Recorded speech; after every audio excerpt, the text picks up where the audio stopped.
Good afternoon, everyone. Thank you for joining us this afternoon. This webinar is being hosted by the Arizona Native American Producer Success Project 7. It is part of our Natural Resource Fair webinar. And I want to to ask everyone that is on the call if you could mute yourself so we don't have any interference, background noise. And then also, if you have the ability, and perhaps you're online, turn on your video so our presenter can see you. Our webinar is cover crop.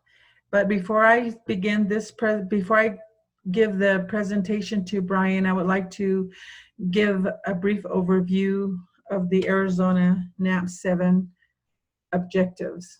So the Arizona Native American Producer Success Project 7 is a collaborative effort between Developing Innovations in Navajo Education, a nonprofit organization, New Mexico State Cooperative Extension Service, and the Nate College Land Grants Office. The project is funded by USDA Office of Partnership and Public Engagement, Outreach and Assistance for Socially Disadvantaged Veteran Farmers and Ranchers program. The goal for the Arizona NAP 7 project is to increase the profitability and long-term sustainability of Navajo farmers and ranchers. To achieve this goal, activities are in these key areas are being undertaken: to improve Navajo farm and ranch operations, to increase Navajo farmer rancher knowledge of and access to available programs and technical assistance provided by the United States Department of Agriculture, the Bureau of Indian Affairs, the Navajo Nation, the New Mexico Cooperative Extension Service, the Nate College Land Grants Office, and others, to facilitate Navajo farmer and ranchers' use of USDA's Natural Resource Conservation Service, Farm Service Agency, and Risk Management Agency programs, to strengthen the organization capacity of Navajo Farmer and Rancher Congress to address the current and future needs of Navajo farmers and ranchers. We have indicated here our contact information. My name is Sadie Lister. I'm your host for the Arizona Native American Producer Success Project. You can call me at 928-637-5633. Sharon Sandman is also a field coordinator. Her cell number is 505-427-4262. We also have colleagues working with the New Mexico Native American Producer Success Project 6, and that's Jana Johnson and Jesse Jim. So you are able to reach out to them as well. I will go ahead and give Bryan the floor so he can do his presentation, and we'll go from there. Okay, good afternoon, everybody. Everybody can hear me okay? Yeah. Yes. Okay, can you give me a thumbs up? All right. Today's topic is cover crops. I am Bryan Neztsosie. I work for the Nate College Land Grant Office here in Saline, Arizona. So hi, everyone, and welcome. So I'll be talking about cover crops. One of the things is, what is a cover crop? It is the crop you plant before or after your main crop. So I know on the reservation, the big crops to plant that people plant are corn, squash, and melons, but we also have a large livestock producers here also, so they'll be planting hay crops. So these would be crops you would plant before that crop or after that crop. Let's see. Other things that we have done on the reservation, we have taken soil samples of certain areas and producers that we have worked with. And one of the things that we have noticed is that there's lack of organic material and nutrients. So this will also affect what crop you want to plant. One of the main complaints or concerns I hear from producers is that they plant every year, but nothing seems to be growing, or they do plant and their crops are short, or let's say like corn, it's not 5 feet, it might be 3 feet. So they all have questions of why this is.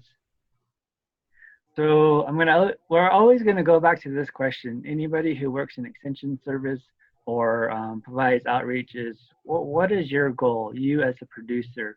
So I'm gonna ask Sadie, what is your goal um, as a producer? I guess to improve the forage for the most part to prevent runoff.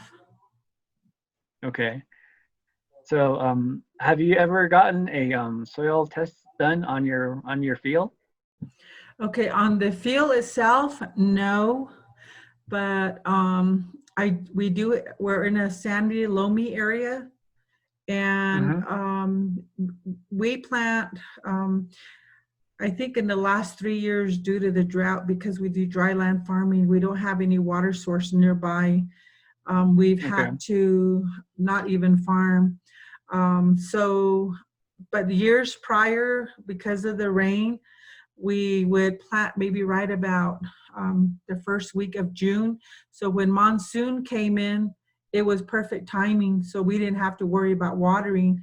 And we didn't have any problems with the growth of the corn, which was Mm-hmm. the main thing that we always planted. We always had a good crop. Of course, you got some areas where where our field is right about center, we have like a water that flows off the mountain, and right in there is like really gravel. So when we plant near there, we really don't get any growth. So a lot of the times we plant away from that area, and we've done pretty well. But this season we didn't, but sampling, no. However, when I did do a small part of the area this year, but I didn't go back out to really tend to it, only because I lost my father right in that time after I planted, and um, due to this COVID, which really affected our home, because um, we end up catching the virus. So it was kind of messed up that being ill and everything, you know, this we couldn't be outdoors, so my crop kind of failed.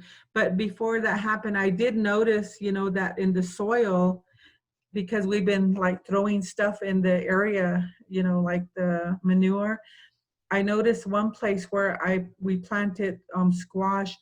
I could really smell the soil, and you could tell that we had a lot of organic matter in it. So I think, we were on the right path in that way, Mm-hmm. because for the last four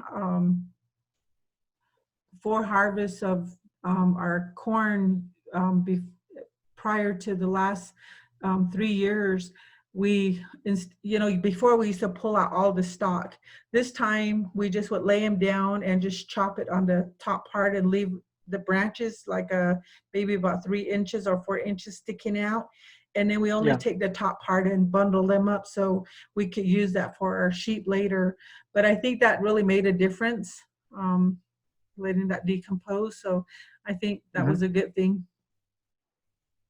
Okay, you just perfectly describe a cover crop. Hmm. So that's a great example. Um, but the reason I'm asking what your goal is, because everybody wants to produce a crop. It's a time and investment. Your time, your funds that you would be using on something else, your vehicle, your house, but it's an investment. So type of annual crops, there are so many, they will vary.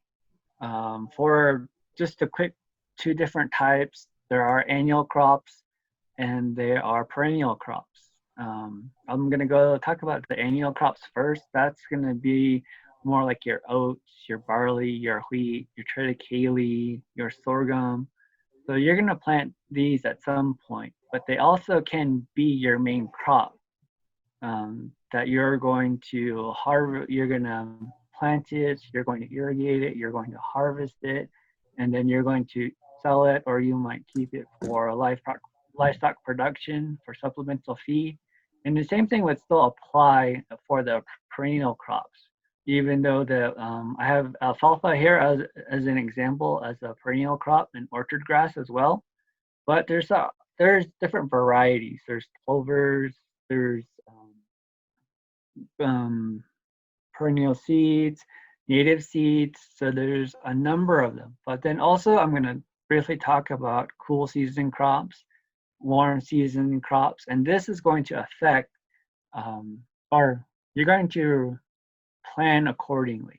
If you have a longer growing season, let's say you have 4 months of growing season, you have a higher temperature, you're probably going to be planting more of the warm season crops.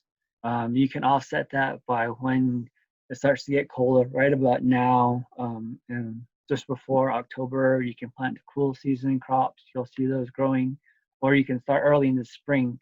Only drawback about planting in the spring is that you have that moisture from the snowfall. The ground's is saturated to where you can't take a tractor out there. If you're have a big field operation, if you're doing everything by hand, of course you could probably get out there, but at the same time you're not going to want to compact the soil as much. So there's gives and takes when you're going to be choosing what type of crop you're going to be planting. So this is a cutout that I took earlier today. It's just from a New Mexico State manual that they have an article. But I'm going to highlight the other notable characteristics on here because you're going to see drought tolerant. You're going to see, let's see, right here, is tolerant to lime soil. So all across the nation, you're going to have different soil types. You're going to have some soil that has a lot of salt in them, has lime in them, has high salts. Already talked about salts. Maybe you have more clay, maybe you have more sand. So there are different types of crops that will grow great in every one of these types of soils, or have high tolerances. Like say it loves the cold. It has a cold tolerance. It's drought tolerant. So, for example, if we look at this chart right here, we look at sorghum, we go across that it's cold sensitive. So it's a warm season crop. So we would plant this about June, let it start producing in July, in August, and once that moisture starts to hit it, it'll start to kick off again. Or it's going to be in irrigated pasture, or it's going to be in an irrigated field to help that growth. And then also, we go across, it's going to produce a lot of forage for your livestock, for your cattle, for your sheep. Horses will eat it, but not too much, but mainly cattle and sheep will definitely eat sorghum. But there are other crops. There is this yellow sweet clover, just the one below the sorghum. We go across and see its characteristics. It's it's very tolerant to drought, to salinity, to soil with lime.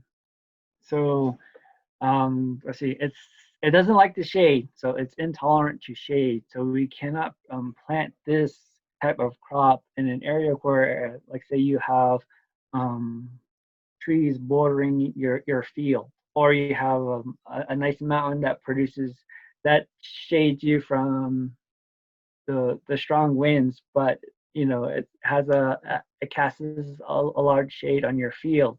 So this wouldn't be ideal in that situation. Going back across, what type is it? It's an annual or a biennial. It has a short life growth cycle. And then if we go to the seeding rate, this is another question that we get a lot of if we're going to be recommending some type of forage or crop to a producer. How many seeds can I put out there per acre? So this actually gives you that rate, but this rate fluctuates. So depending on your type of soil. So you're going to plant anywhere from 8 pounds to 15 pounds per acre, depending on your soil type. you will definitely contact a seed producer. Um, and it's very good to know your soil types, to know what nutrients are in your soil, and if you have access to water. Everybody wants to plant alfalfa as an example, but not everybody has a large amount of water to grow it. That is one of the types of plants that requires a lot of water. Yes, there are some drought tolerant alfalfa, but then it's going to go back to give and take if it's producing the quality of alfalfa that you want. So there's going to be give and takes on some of these. And then also, again, there's different varieties of cover crop out there. So it's always going to go back, what are you going to be growing? So Sadie described dryland farming, what she's doing in her field is very different than what I am doing. I am producing hay crop for cattle, for horses, and for sheep. So our two systems are very different. I have access to water, to an irrigation system. Sadie is very heavily dependent on the average rainfall, snowfall. So our two growing operations, growing management plans are going to be very different. So for me, I can probably grow the sorghum, grow a lot of these other crops, but I don't have is that long growing cycle season. I might Sadie might have about 4 months of growing season, which would be about 120 days. I might have something shorter than that, maybe 90 days to 100 days. So that's something to look at. So there is benefits to growing a cover crop. You're preventing wind erosion. You're preventing water erosion. If you are lacking certain nutrients in your field, microorganisms, those you can slowly place back into your field. It's a work in progress. The other thing that you're going to be providing is a habitat for insects, for birds. You're going to be providing a food source for them. And also, if you're going to be growing something that requires pollination, let's say tomatoes is one of them. Corn, not necessarily because it's pollinated by the wind. So it's going to offset some of that. But you're going to be attracting pollinators. You're going to see an increase of bees, other types of pollinators, not just bees. There are moths, there are birds. So different things. The other thing that you're going to be doing is that you're going to be preventing weeds from growing. We're giving the invasive weed talk tomorrow, so I'm going to hold off on that one and wait until tomorrow as a very good topic. So, but you're going to, there's still going to be some growth of weeds, regardless of your management plan. They might be coming in from your neighbor's field, can be kind of piggybacking off of birds. So you're going to have some of that growth still in your field, in your greenhouse, in your garden. So one of the big things is that you're preventing wind erosion. You have some of the plant stock still on the ground, preventing the wind from getting those particles of sand and then carrying them off.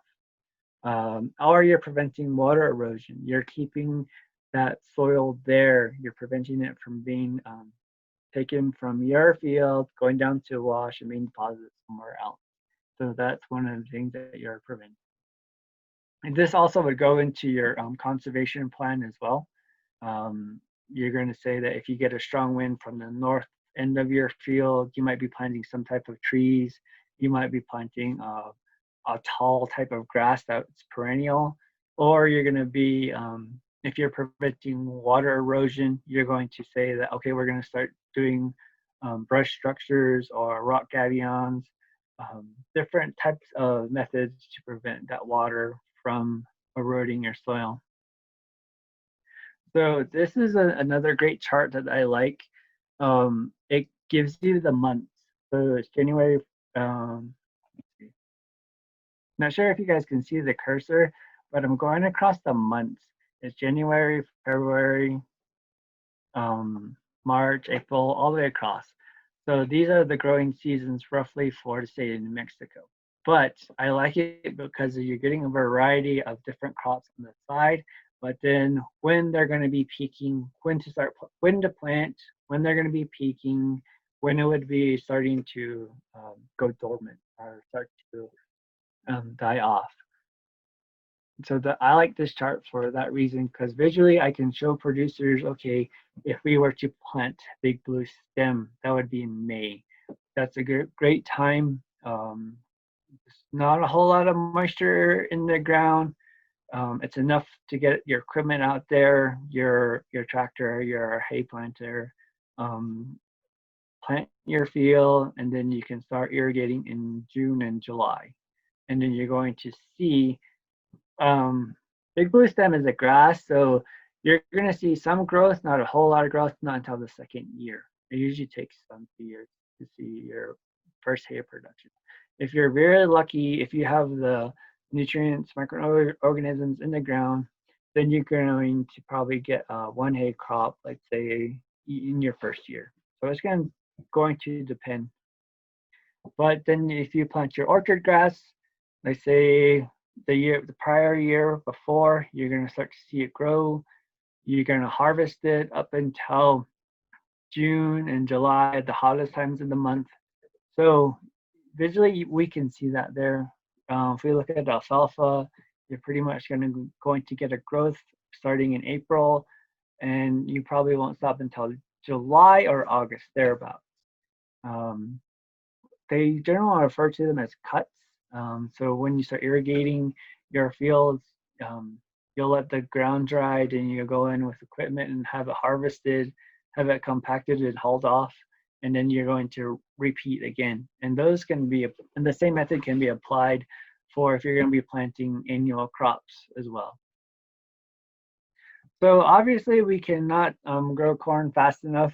It's going to take about around 90 days to, I believe, 120 days, given the different variety of crops, corn crops we have available.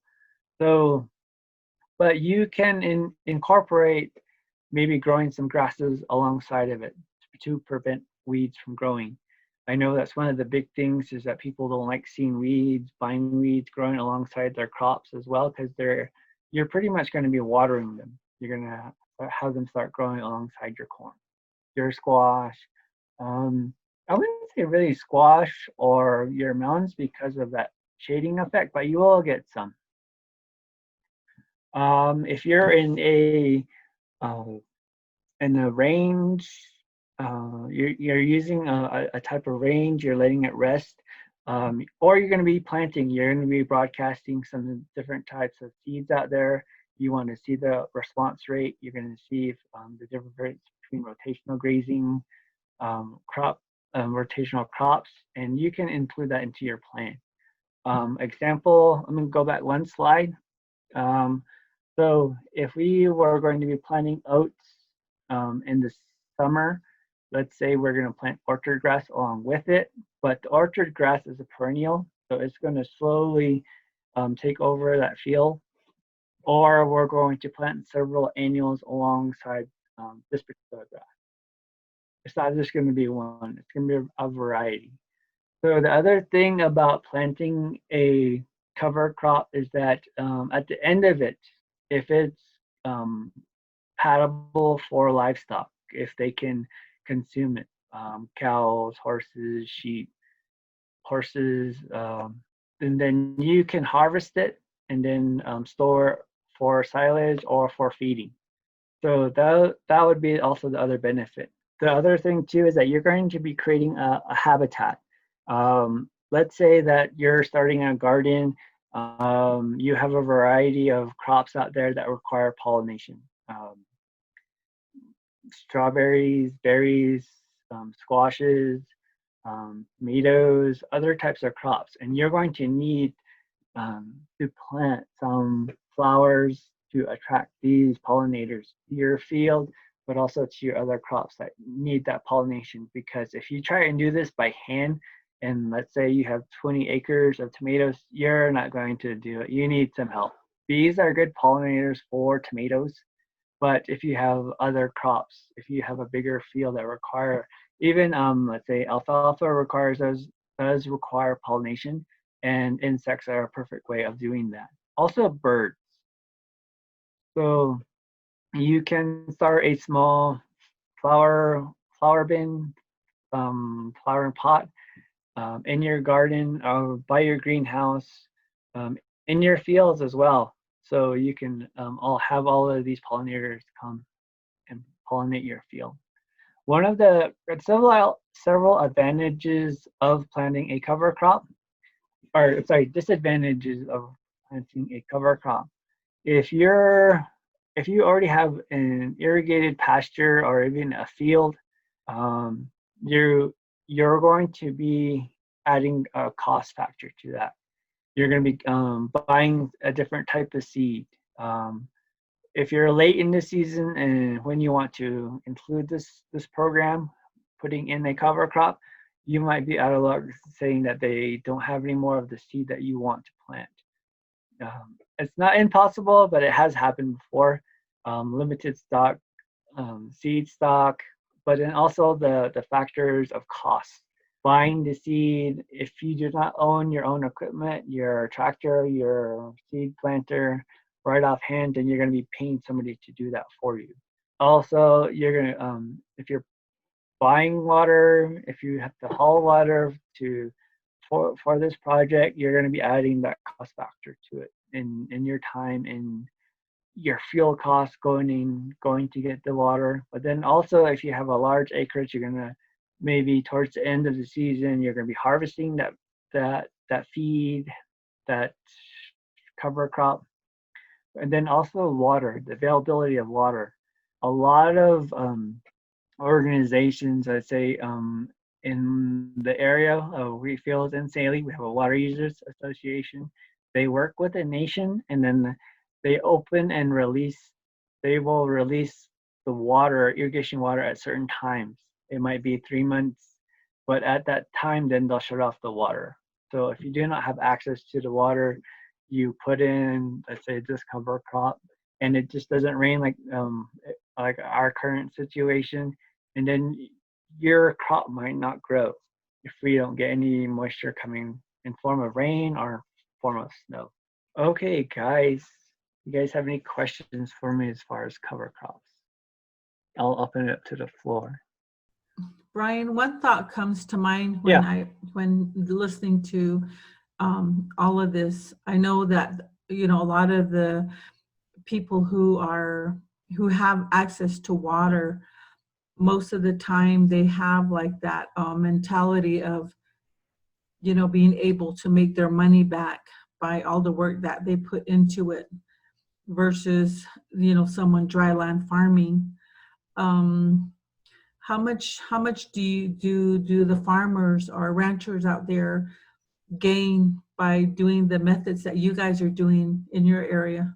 Mm, we're doing a little bit better, but it's going to go back that if we had more producers kind of doing the same thing, we would probably run into a water shortage. We wouldn't have um, more water to irrigate or more times to irrigate.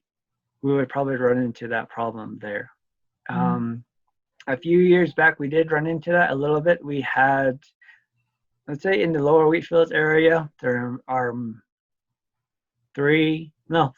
four main farmers that continuously plant, irrigate, and harvest.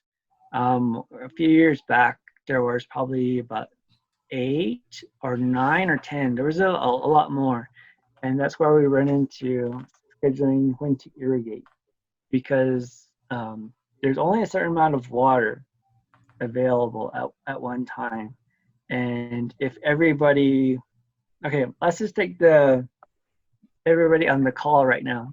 Michael just jumped off, but we'll keep him on there.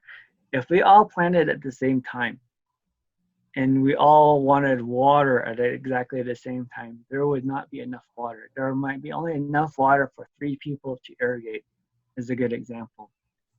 So somebody is going to have to wait, and then, or 2 people will have to wait, which is not a bad thing. If you schedule when people are planting, when they're irrigating, the system will work. It's just getting people willing to adjust to that schedule, getting used to a schedule. So there's a lot of factors. Yes. I have another question. So, Okay. I know that your presentation came in from a perspective of, like the alfalfa growers and those, but being that we're dryland farming, our harvest is picked probably about the mid part of October, and we wanted to do the yellow sweet clover because the area that we're farming has no trees. But that Okay. that sweet clover, according to your graph, is kind of like right in the mid season. What would be another recommendation that we could use in our field to use as cover crop during the winter season? Okay. Um, I've actually run into this. There has been a grandmother who wanted to put in a to plant her field, but she did not have enough funds. So um, you can buy small amounts of seeds and do. Everybody knows what a checkerboard, what a chessboard looks like, right? Test. You can do certain patches. You don't Okay. have to do the whole field, especially if it's a perennial like a grass. You don't have to do the whole field. If you do little squares and you irrigate them, they'll start to release those seeds at the end of the season, and they'll deposit in your field, and they'll start to grow after, like, say, the first year, the second year, and you'll start to see them after that. And you can offset by also growing in the areas that you didn't plant the previous year or the second or 2 years before. So you can offset any of this method here. You don't have to do all your entire field. If you do one little section at a time, this is where that rotational crop is going to be coming in. So if you plant one section, but this section you haven't planted, like say your corn in, and then the next section you're going to move, and then you can follow it up by a cover crop, or even better is planting peas, which is a nitrogen fixer, and corn is going to extract that nitrogen. So you can offset them. Okay. I know everybody's going to love planting close by where the gate is, where the access is, but if you, I know that advantage, but if you slowly move your crop, I don't know, one So, growth over, even, our field is like 1.9 acres, okay, and we don't have it sectioned off. However, that was something that I thought maybe might be a good idea. So say I divided that into like 6 sections, and I start with like this um, sweet clover in one section, and let that do its work like the whole year, and I'll use the other 5 sections to do my produce. So next year, when it comes time to planting, and I decide, that where I planted the sweet clover, um, by then hopefully the grass will be kind of dead, but I know I'll be having new growth. Is it a good idea that I can just go ahead and plant within it, yes, even though? yes, you can. Okay, awesome. That's what I try to have our Water Users Association do is they love their big tractor, they love Yeah, the plow. Um, yeah, we don't but have if that. you're going into no-till, you can directly plant into your cover crop that has gone dormant, Mhm. um, and it's perfectly fine because the whatever you're going to be planting, your corn, another cover crop is going to find those root systems that's already been established in those little pockets of food, and it's going to be looking for those. And Mhm. if it finds those and they're already established, um, that's perfectly fine Okay. because there's little avenues, the microorganisms, the worms that have created little highways underneath the ground. We can't see them unless we start digging it up, Right. but um, you'll see those little pockets of maybe that corn stalk that you were talking about, maybe that little bit of root system from another crop, from your squash plants, from your pumpkin plants or something. You're going to see those in there from the manure that you've been adding over the years. You're going to see little things here and there in that clump of soil. You're going to see the little pathways of the root system that was created by that clover or another plant that you have planted. You're going to see them. So it just takes a while.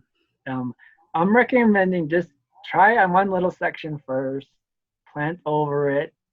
But who knows, that clover might not take. So you could also try um, another variety, something else that's drought tolerant, something else that is, and see how that does and compare the two side by side. Or you might love them both and do a mix. So that's going to vary on your seed costs, but then also you're adding a little bit of diversity to your field. It's just not one continuous crop. And that's the one thing, because everybody's always going to plant corn as an example. But a few years ago, I want to say like 4 years ago, there was a whole bunch of grasshoppers.